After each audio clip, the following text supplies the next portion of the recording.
بسم اللہ الرحمن الرحیم۔ السلام علیکم۔ ایک درویش نے ایک لنگڑی لومڑی کو دیکھا اور سوچنے لگا کہ بیچاری کیسے کھاتی ہوگی۔ اچانک کیا دیکھتا ہے کہ ایک شیر گیدڑ کو پکڑ کر لے آیا اور اس کو جتنا کھانا تھا کھا لیا اور جو بچ گیا وہ لومڑی نے کھا لیا۔ دوسرے دن پھر اللہ تعالیٰ نے اس کو ایسے ہی روزی دی۔ درویش گر گیا اور سوچا کہ جب اللہ تعالیٰ ایسے مخلوق کو اتنے حیرت انگیز طریقے سے روزی رزق پہنچا دیتا ہے تو مجھے کیا ضرورت پڑی محنت مشقت کرنے کی۔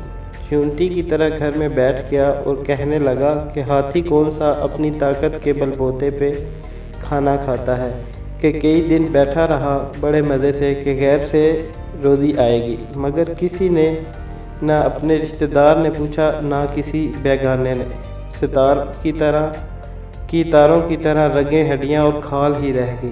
جب صبر کے بندھن ٹوٹ گئے تو محراب مسجد سے آواز آئی، اے مکار، جا لنگڑی لومڑی بننے کے بجائے چیرنے پھاڑنے والا شیر بن۔ شیر کی طرح کسی کو اپنا بچا کچا کھلا، کسی کا بچا کچا نہ کھا۔ شیروں کی طرح جسم رکھنے والے اگر لومڑی کی طرح پڑا رہے گا تو ان سے کتا بہتر ہے۔ دوسروں پر امید رکھنے کے بجائے خود کما اور دوسروں کو کھلا۔ مرد بن، ہجڑا مت بن جو دوسروں کی کمائی کھاتے ہیں۔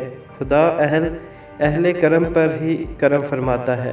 یہ باتیں کم ہمت لوگ نہ سمجھیں گے کیونکہ وہ تو بے گری کی چھال ہے۔ اس کہانی سے ہمیں کیا سبق ملتا ہے کہ انسان کو دوسروں کا سہارا ڈھونڈنے کی بجائے خود غیروں کا سہارا بننا چاہیے، یعنی کسی کا احسان مند ہونے کی بجائے محسن بننے کی کوشش میں رہنا چاہیے۔ امید کرتا ہوں آپ سب فرینڈز کو میری یہ ویڈیو پسند آئی ہوگی۔ اگر آپ کو ویڈیو اچھی لگے تو ویڈیو کو لائک کر دیں، ہمارے چینل کو سبسکرائب کریں اور بیل آئیکن کے بٹن کو ضرور پریس کریں تاکہ ہر نئی آنے ویڈیو آپ تک بر وقت پہنچ سکے۔ شکریہ۔